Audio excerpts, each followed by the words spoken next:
Il y a des soirs où les voix autour de toi se mélangent en une rumeur douce, presque rassurante, mais qui ne t'atteint pas.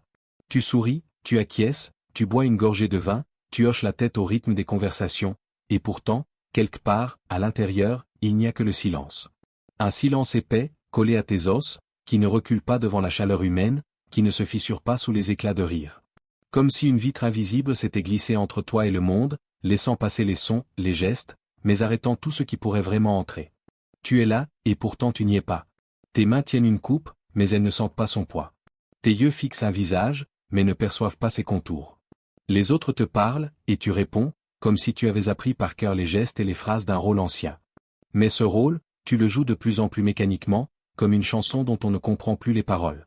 Et ce soir-là, assis au milieu des tiens, tu comprends que l'amour reçu n'a pas la clé de cette chambre où tu t'es enfermé.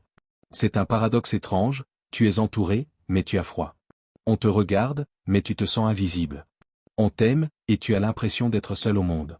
Et tu te demandes est-ce parce que personne ne sait vraiment te voir, ou parce que tu n'as jamais laissé personne franchir cette porte. Ce doute, il gratte, il use, il laisse une cicatrice invisible. Parce qu'il y a une différence entre être seul par absence et être seul par retrait volontaire. Et peut-être que cette distance n'est pas une blessure infligée par les autres, mais une armure forgée de tes propres mains. Je pense à cette image, un banquet, une table longue, recouverte de fruits, de pain chaud, de vin sombre et épais. Les convives parlent, les bougies dansent, le parfum du pain flotte dans l'air. Et toi, tu es là, assis devant une assiette vide. Tu pourrais tendre la main, prendre, goûter, mais tu ne le fais pas. Tu regardes la nourriture comme si elle appartenait à un monde qui n'est plus le tien. Parfois, la vie est ce banquet, et nous sommes ces invités absents à notre propre festin. Il y a aussi ce miroir. Il reflète la salle, les couleurs chaudes, les visages animés, et quelque part, dans un coin, ton reflet flou. Tu t'en approches, mais plus tu veux voir, plus ton visage se dissout. Tu tends la main vers la surface froide, mais au lieu de toucher ton image, tu ne rencontres que le verre lisse, une frontière polie et impénétrable. Est-ce cela, la solitude au milieu des bras ouverts? Ce sentiment d'être là, mais en retrait, comme un fantôme qui n'a pas encore compris qu'il l'est devenu. Et puis il y a cette peur. Double, contradictoire. Peur d'être vu, vraiment vu, avec les fissures, les manques, les failles que tu caches même à toi-même. Mais peur aussi de ne pas l'être, de rester pour toujours un visage flou dans un décor que tu traverses en silence. Alors, tu choisis l'entre-deux, rester là, mais derrière la vitre. Te montrer, mais seulement de profil. T'offrir, mais avec retenue. Et chaque geste de protection devient un fil qui t'attache un peu plus à ta propre absence. La vérité, c'est que la solitude ne vient pas toujours d'un manque de présence des autres. Parfois, elle vient de notre propre absence à nous-mêmes. On croit qu'on souffre de ne pas être compris, mais souvent, on ne s'est jamais donné la peine de se comprendre. On croit qu'on manque d'amour, mais peut-être que l'amour des autres est impuissant tant qu'on ne s'est pas accordé le droit de recevoir. C'est comme si, au fond, il fallait franchir un seuil intérieur avant que le monde puisse vraiment nous toucher. Et toi, quand as-tu franchi ce seuil pour la dernière fois? Quand as-tu senti que quelqu'un, ou même toi-même, avait vraiment traversé la vitre? Est-ce que tu t'en souviens? Ou est-ce que c'est devenu un souvenir flou, comme un rêve qu'on oublie au réveil? Peut-être que ce soir, au milieu des rires et des gestes familiers, tu pourrais t'autoriser à tendre la main, juste un peu. Pas pour briser la vitre d'un coup, elle est trop épaisse pour cela, mais pour sentir, ne serait-ce qu'un instant, la chaleur de l'air de l'autre côté. Car peut-être que la solitude ne se dissout pas par une explosion, mais par une suite d'infimes fissures. Un mot échangé où tu dis plus que prévu. Un regard soutenu une seconde de trop. Une main posée sur ton épaule à laquelle tu ne te dérobes pas. Ces petites brèches sont comme des lampes allumées dans un couloir sombre. Elles n'éclairent pas tout, mais elles montrent un chemin. Et ce chemin, il ne mène pas vers les autres, il mène vers toi. Alors, je te laisse avec cette question. Et si ce n'était pas le monde qui ne te touche pas, mais toi qui as oublié comment te laisser toucher? Il y a ce sourire que tu portes comme on porte un manteau en plein été. Il tient chaud, trop chaud, mais tu ne l'enlèves pas. Les gens y croient. Ils le voient et se rassurent, tu vas bien. Parfois, ils y lisent même une joie qu'ils envient. Mais ils ne savent pas que ce sourire est un verrou, pas une fenêtre. Qu'il cache un sol fissuré, prêt à céder sous le moindre poids. Tu le connais, ce ça va que tu offres comme un automatisme. Tu le donnes pour éviter les questions, pour épargner les autres ou pour te protéger toi-même. Mais chaque ça va non sincère creuse un peu plus l'espace entre toi et le monde, comme une rivière qui s'élargit à force d'écoulement silencieux. Jung parlait de l'ombre, cette partie de nous qui se tient derrière notre lumière apparente, patientant dans le silence.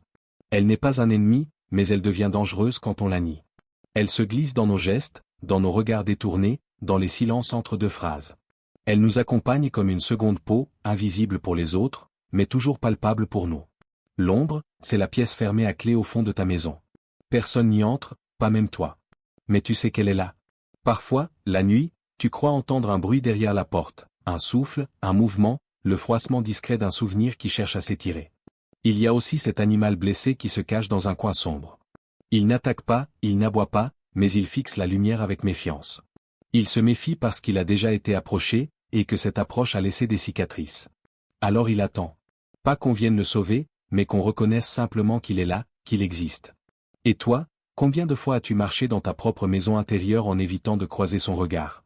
Il est étrange de constater à quel point nous sommes capables de sculpter nos masques avec finesse.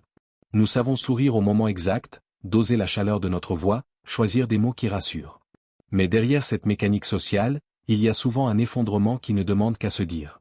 Et plus le masque est parfait, plus la chute intérieure est silencieuse. Il y a un paradoxe cruel, plus on se cache pour être accepté, moins on se sent vu. Peut-être que la vraie intimité commence lorsque nous cessons de recouvrir nos fissures d'enduit. Quand nous laissons paraître la texture rugueuse de notre vérité.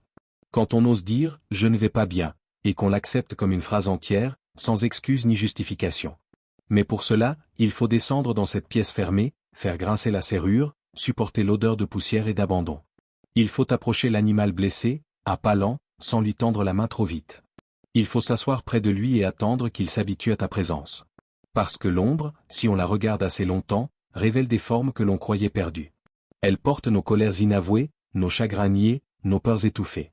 Elle garde aussi les morceaux de nous que nous avons sacrifiés pour être aimés.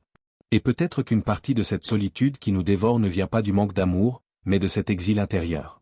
Un exil volontaire, où l'on a relégué tout ce qui ne rentrait pas dans le cadre des attentes.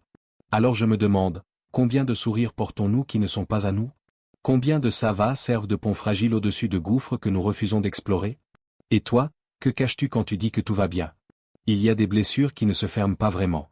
Elles cicatrisent en surface, mais restent ouvertes dans un recoin invisible, comme une plaie qu'on n'ose pas toucher de peur qu'elle ne s'ouvre à nouveau. Alors, pour se protéger, on commence à construire. Une brique après l'autre, on élève des murs autour de soi. Ce sont des gestes presque invisibles au début, un silence à la place d'une réponse, un regard qui fuit, un rire qui masque une peur. Puis, au fil des années, la structure se renforce, devient épaisse, impénétrable. On croit que ces murs sont une victoire, qu'ils nous sauvent des coups, qu'ils éloignent le danger. Mais un jour, on se rend compte qu'ils ont aussi éloigné la lumière. Les mêmes murs qui nous protègent nous séparent de ce qui pourrait nous guérir. Et ce paradoxe nous ronge en silence. Plus on se protège, plus on s'éloigne de la vie elle-même. Chaque brique a une histoire. Certaines viennent de trahisons réelles, d'autres d'attaques imaginées, d'angoisses qui n'ont jamais trouvé de preuves mais qui ont tout de même creusé leur place. On les empile avec soin, persuadés que l'on est en train de bâtir une forteresse. Mais à l'intérieur, c'est moins un château qu'une prison. Les fenêtres sont rares, les portes verrouillées.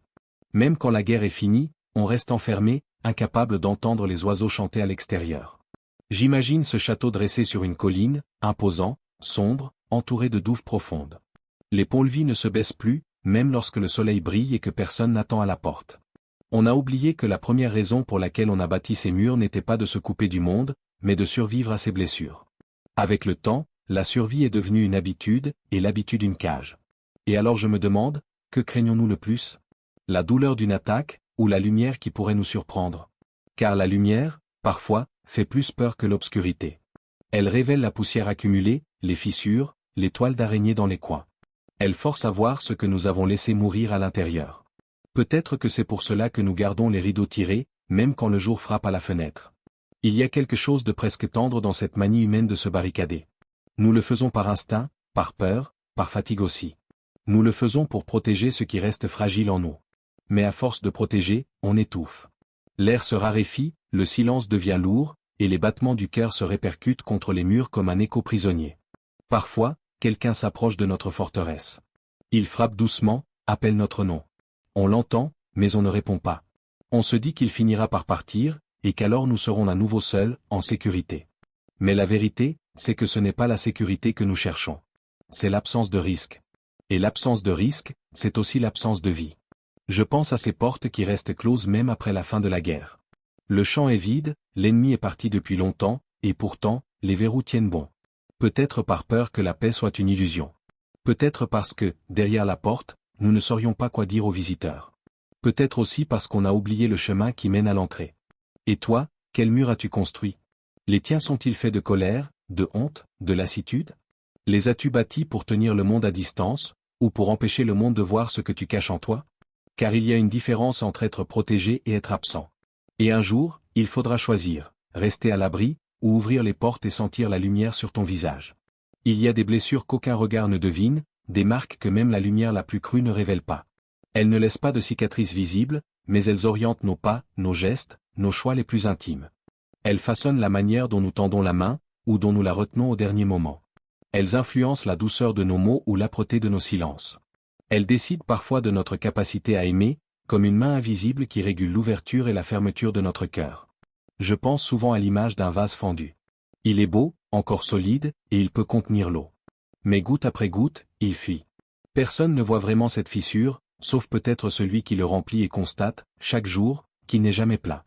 Nous continuons pourtant à nous servir de ce vase, comme si rien n'était brisé. Mais il y a dans cette utilisation persistante une forme de déni, et une forme de courage. Ces fissures se créent souvent sans bruit. Un abandon qui ne dit pas son nom.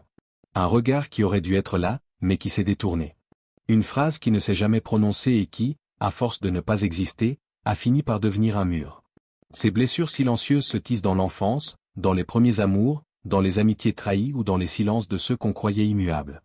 Ce qu'il y a de cruel avec ces blessures, c'est qu'elles ne sont pas des souvenirs isolés, mais des filtres. Elles colorent chaque expérience qui suit. Elles murmurent à l'oreille, même quand tout va bien, fais attention. Ne te laisse pas surprendre. Ne t'attache pas trop vite. Et ces murmures façonnent une existence entière, jusqu'à ce que nous confondions prudence et vie, protection et absence. Pourtant, il existe un paradoxe. Plus nous cherchons à cacher cette blessure, plus elle agit. Elle devient un courant souterrain qui modifie le cours du fleuve, même si en surface l'eau semble calme. Et parfois, dans un moment inattendu, un geste, une parole, une odeur, tout remonte d'un coup. On se retrouve alors projeté dans une époque ancienne, avec les mêmes sensations, les mêmes tremblements, comme si le temps n'avait pas passé. Mais si ces blessures façonnent notre vie dans l'ombre, elles peuvent aussi, d'une manière étrange, devenir des portes. Elles ouvrent sur une profondeur que ceux qui n'ont jamais saigné ainsi ne connaissent pas. Elles nous obligent à voir le monde avec une sensibilité accrue, à percevoir les nuances dans la voix des autres, les silences qui en disent plus que les mots. Elles créent une forme d'empathie qui est à la fois un fardeau et un don. Alors, je me demande, cette fissure dans ton vase, l'as-tu déjà observée vraiment? Pas pour la réparer, pas pour la cacher, mais pour la reconnaître comme faisant partie de toi. Peut-être que cette reconnaissance serait déjà une manière de commencer à l'intégrer. Peut-être qu'il ne s'agit pas de combler la fuite, mais d'apprendre à aimer l'eau qui s'échappe. Et toi, quelle est la blessure que personne ne voit, mais qui guide encore chacun de tes pas?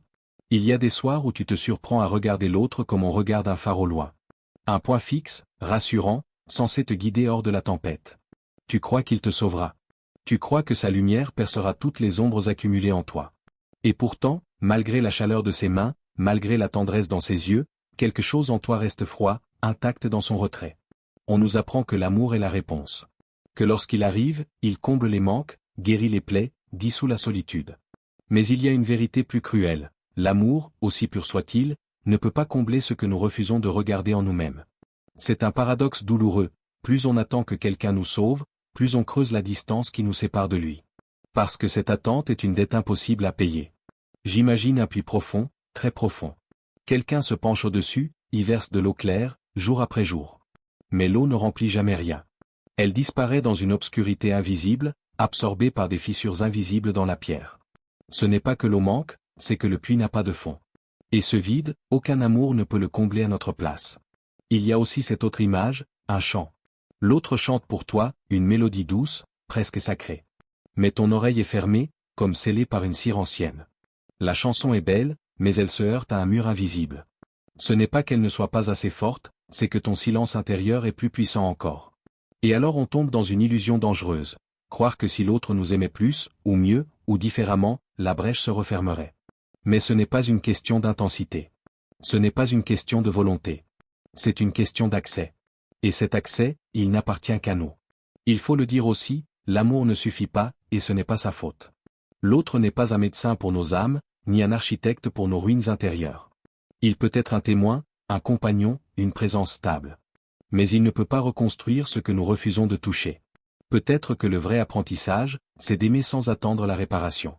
D'accueillir l'amour non comme un remède, mais comme un souffle, un soutien, une lumière qui éclaire notre chemin, sans prétendre marcher à notre place. Alors je me demande, et si aimer, c'était apprendre à ne pas demander à l'autre de réparer ce qui ne lui appartient pas? Et si la guérison commençait, non pas quand quelqu'un nous aime enfin, mais quand nous décidons de nous rencontrer nous-mêmes, au cœur de notre propre obscurité? Il y a un moment, après que les voix se sont tues et que les pas se sont éloignés, où le silence s'installe comme une présence. Pas un simple manque de bruit, mais une matière dense, presque tangible. Ce silence-là ne se contente pas de remplir l'air, il te fait face. Il est comme un miroir dans lequel tu te retrouves obligé de te regarder, sans phare, sans distraction, sans l'écran protecteur des conversations et des gestes familiers. Le silence n'est jamais neutre. Il peut être une berceuse ou une menace. Parfois, il apaise, comme un manteau posé sur les épaules après un long voyage. Mais parfois aussi, il devient oppressant, révélant ce que l'on s'efforçait d'ignorer. Dans ce vide sonore, les voix intérieures prennent plus de place. Certaines sont douces, patientes. D'autres sont acérées, implacables, et rappellent les mots qu'on aurait préféré oublier. J'imagine un lac parfaitement immobile. À sa surface se reflètent non seulement les ciels clairs, mais aussi les nuages sombres qui dérivent lentement. On pourrait croire qu'il suffit de détourner le regard pour éviter de les voir, mais le silence, comme ce lac, reflète tout. Même ce que tu aurais voulu effacer. Même ce que tu croyais enfoui depuis longtemps. Il y a des silences qui guérissent. Ils te laissent respirer, te donnent la sensation d'être enfin seul avec toi-même, sans pression, sans rôle à jouer. Dans ces moments-là, tu te tiens au bord du lac et tu observes simplement, sans juger. Mais il y a aussi des silences qui avalent. Qui t'isolent, non du monde, mais de toi-même. Cela te happe dans une pièce où tu n'entends plus que le battement obstiné de ton cœur, comme un rappel que tu es vivant, mais peut-être pas pleinement. Le silence peut être un allié ou un abîme. Il peut te tendre la main ou te tirer vers le fond. La différence tient souvent à ta disposition à l'écouter vraiment. À accepter qu'il te montre autant tes ombres que tes lumières. À ne pas fuir la voix qui te murmure ce que tu ne veux pas entendre. Et toi, quand le silence vient, le laisses-tu t'approcher? Ou cherches-tu aussitôt à remplir l'espace de bruit, de mots, d'images, de tout ce qui peut éviter la rencontre avec ce miroir immobile? Il y a un instant, rare et brutal, où quelque chose cède en toi. Comme si une porte que tu n'avais jamais vue s'ouvrait soudain dans ta maison intérieure. Tu entres, sans l'avoir voulu, dans une pièce inconnue mais étrangement familière. Là, il n'y a pas d'ombre protectrice, pas de lumière flatteuse. Juste une clarté crue, presque blessante. Et au centre, un miroir. Ce n'est pas un miroir ordinaire. Il ne reflète pas ton visage tel que tu le montres au monde. Il te renvoie une image nue, débarrassée des ajustements subtils et des gestes appris. Une image où tes failles sont visibles, où tes contradictions se croisent, où tes désirs les plus enfouis respirent encore. C'est un choc, une stupeur glaciale. Te voir ainsi, sans filtre, c'est te découvrir étranger à toi-même. Il y a de la beauté dans cette vision, mais aussi une forme d'effroi. Comme si tout ce que tu avais tenu soigneusement dans l'ombre venait de sortir à découvert. Tes forces et tes fragilités, tes élans et tes peurs, tes tendresses et tes duretés, tout est là, entremêlé, indissociable. Et tu comprends que tu n'es ni l'ange idéal que tu voulais incarner, ni le démon silencieux que tu craignais d'être. Tu es autre chose, plus complexe, plus mouvant, plus humain. Jung murmure quelque part dans cette pièce.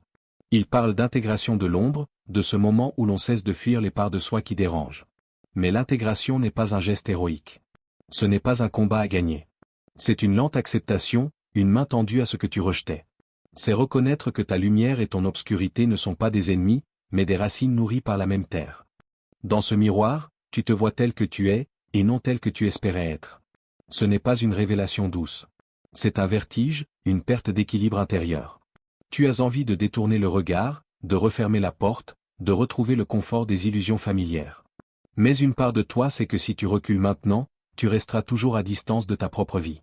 Alors tu restes. Tu fixes ce visage dans le verre, tu observes les traits que tu aimes et ceux qui te dérangent. Tu laisses remonter les souvenirs qui expliquent certaines rides, certaines ombres sous les yeux. Tu te rappelles les choix qui ont laissé des traces invisibles mais profondes. Et plus tu regardes, moins tu juges. Non pas par indulgence, mais parce que tu commences à comprendre que tout, absolument tout, fait partie du même être. Il y a une paix étrange qui naît dans cette reconnaissance. Pas une paix éclatante, pas un soulagement spectaculaire. Plutôt un relâchement subtil, comme un muscle qui se détend après des années de tension. Tu sais que ce moment ne durera pas, que le vertige reviendra, que d'autres miroirs s'ouvriront un jour avec d'autres vérités. Mais pour l'instant, tu es là, face à toi, et c'est suffisant. Et toi, si demain, une lumière soudaine éclairait la pièce obscure de ton âme, aurais-tu le courage de regarder ce que le miroir te montrerait vraiment? Il y a une étrange douceur dans l'instant où l'on décide de ne plus se faire la guerre. Pas parce qu'on a gagné, mais parce qu'on comprend enfin qu'il n'y a rien à conquérir. Dans un monde qui nous exhorte chaque jour à devenir meilleur, à lisser nos angles, à masquer nos failles, l'acceptation est presque un scandale. Accepter de ne pas être parfait, c'est refuser l'ordre silencieux qui nous pousse à nous réinventer sans cesse pour correspondre à un idéal invisible. On croit souvent que l'acceptation est une résignation, une abdication. Mais il n'en est rien. C'est un geste courageux, presque violent dans sa douceur. C'est déposer ses armes après des années de combat intérieur, non pas par faiblesse, mais par lucidité. C'est retirer une armure lourde qui a protégé longtemps, mais qui a fini par empêcher tout mouvement, tout souffle, toute caresse de lumière sur la peau. Je pense à cette image, un soldat qui rentre enfin chez lui. Il enlève son casque, pose son bouclier. Il ne sait pas encore comment vivre autrement que dans la vigilance, mais il sent déjà que ce poids qui tombe au sol est une délivrance. Nos combats contre nous-mêmes ressemblent à cela, une guerre invisible, où chaque victoire est un sursis et chaque défaite une condamnation. Et puis un jour, on réalise que la paix ne viendra pas de la victoire, mais de l'abandon de la bataille. Le paradoxe, c'est que c'est en cessant de se battre contre soi qu'on retrouve la force de marcher. Tant que nous nous épuisons à réparer ce qui n'a jamais été brisé, nous restons immobiles, figés dans l'attente d'un futur où nous serons enfin dignes. Mais ce futur n'existe pas. Ce qui existe, c'est ce corps ici, cette âme ici, avec ses manques, ses excès, ses incohérences. Et ce qui est là, maintenant, est déjà suffisant pour continuer. Accepter, ce n'est pas aimer chaque aspect de soi. C'est reconnaître que tout fait partie du même tissu. C'est admettre que même nos parts les plus maladroites ou les plus sombres ont une place dans notre histoire. Ce n'est pas glorifier nos imperfections, mais cesser de les traiter comme des ennemis à éliminer. Car elles sont souvent la preuve que nous avons vécu, tenté, échoué, appris. Alors, dans un monde où l'on te demande d'être plus, mieux, plus vite, l'acceptation devient un acte de rébellion silencieuse. C'est dire, je ne me réduirai pas à vos standards, je ne passerai pas ma vie à me juger selon vos règles. C'est un refus de l'incessante course en avant. Et dans ce refus, il y a un espace de repos, un souffle, une liberté qui ne dépend pas du regard des autres. Et toi, combien de temps encore veux-tu porter cette armure? Combien de jours veux-tu sacrifier à une guerre dont tu es à la fois le champ de bataille et l'ennemi? Peut-être qu'aujourd'hui, tu pourrais poser les armes, et voir ce qui reste, quand il ne reste plus rien à combattre. Il y a une vérité que nous connaissons tous, mais que nous passons notre vie à oublier, rien ne dure. Ni les douleurs qui nous écrasent, ni les joies qui nous énivrent. Tout glisse, tout s'efface, tout change de forme, comme si le temps, tel un sculpteur invisible, façonnait et effaçait dans le même geste. Cette fragilité de toute chose pourrait nous terrifier, mais elle peut aussi devenir un refuge. On pense souvent que la sécurité réside dans ce qui est immuable. Pourtant, ce sont précisément ces certitudes figées qui finissent par nous enfermer. L'impermanence, elle, ouvre des portes. Elle murmure que ce qui te pèse aujourd'hui ne sera pas là pour toujours. Que même les nuits les plus longues finissent par céder la place à l'aube. Elle ne promet pas que la lumière sera douce, mais elle assure qu'elle viendra, d'une façon ou d'une autre. Je vois des feuilles détachées de leurs branches, portées par un vent qu'elles ne contrôlent pas. Elles ne savent pas où elles vont, et pourtant elles avancent. Je vois des empreintes sur le sable, claires et profondes, que la marée efface lentement, jusqu'à ce qu'il ne reste rien. Et dans cet effacement, il n'y a pas de drame, juste un cycle. Tout est appelé à apparaître, à demeurer un temps, puis à disparaître. Nous aussi. Le paradoxe, c'est que l'impermanence nous rend à la fois vulnérables et libres. Elle nous prive de toute garantie, mais elle nous libère de l'illusion des prisons éternelles. Si tout passe, alors même ta solitude, aussi épaisse soit-elle aujourd'hui, n'est qu'un nuage en mouvement. Et peut-être qu'au moment où tu crois qu'il va pleuvoir sans fin, il est déjà en train de se déchirer. Mais l'impermanence demande un lâcher-prise particulier, celui d'accepter que nous ne pouvons retenir ce qui s'en va, ni hâter ce qui doit venir. C'est un apprentissage lent, presque douloureux, car il va contre nos instincts de contrôle. Nous voulons retenir ce qui est doux, repousser ce qui est amer. Pourtant, tout se mêle, et la beauté se trouve souvent dans le passage même. Alors, peut-être qu'au lieu de te battre contre la fuite des instants, tu pourrais apprendre à les accompagner. À les saluer comme on salue un voyageur qui s'éloigne, avec un mélange de nostalgie et de gratitude. Car chaque chose qui part laisse un espace, et cet espace est déjà la promesse de quelque chose de nouveau. Et toi, si ta solitude n'était qu'un nuage qui dérive, oserais-tu lever les yeux pour guetter la lumière derrière lui? Il y a un moment, après les tempêtes et les longues nuits, où l'on cesse de vouloir chasser la solitude. Non pas parce qu'on s'y résigne, mais parce qu'on comprend qu'elle n'est pas l'ennemi que l'on croyait. Elle n'est ni une prison, ni un désert. Elle est une présence silencieuse, qui a toujours marché à nos côtés, même quand nous feignons de ne pas la voir. On revient alors au même banquet qu'au début de cette histoire. Les lumières sont les mêmes, les conversations bruissent autour de toi, le pain est chaud, le vin est sombre. Mais quelque chose a changé. Tu tends la main, tu prends un morceau, tu le portes à tes lèvres. Le goût n'est pas spectaculaire, mais il est vrai. Le cœur, cette fois, est là pour ressentir. La vitre invisible qui séparait ton corps du monde est fissurée, et par ces fissures entre un air nouveau. La solitude, tu la regardes maintenant comme on regarde son ombre au soleil. Elle est toujours là, elle suit chacun de tes pas. Mais elle ne te précède plus, elle ne te dévore plus. Elle est devenue un témoin discret, parfois une confidente. Tu as cessé de lui demander de partir, et elle, en retour, a cessé de t'enfermer. C'est un paradoxe, plus tu t'es battu pour l'ignorer, plus elle t'absorbait. Et c'est en l'accueillant que tu l'as rendue légère. Comme un animal sauvage qui, après des années de distance, s'assoit à tes pieds. Elle ne changera pas de nature, mais elle a appris à marcher à ton rythme. Je pense à ce chemin que l'on traverse au crépuscule. Le ciel est violet, les branches se penchent comme pour t'écouter passer. La solitude est là, à ta gauche, et tu sais qu'elle t'accompagnera toujours. Mais tu ne crains plus sa présence. Parce que tu sais maintenant que c'est elle qui t'a appris à écouter tes pas, à respirer lentement, à voir les nuances que la foule oublie. Et toi, si ta solitude n'était pas un poids, mais une main qui t'accompagne, accepterais-tu de la tenir pour le reste du voyage ?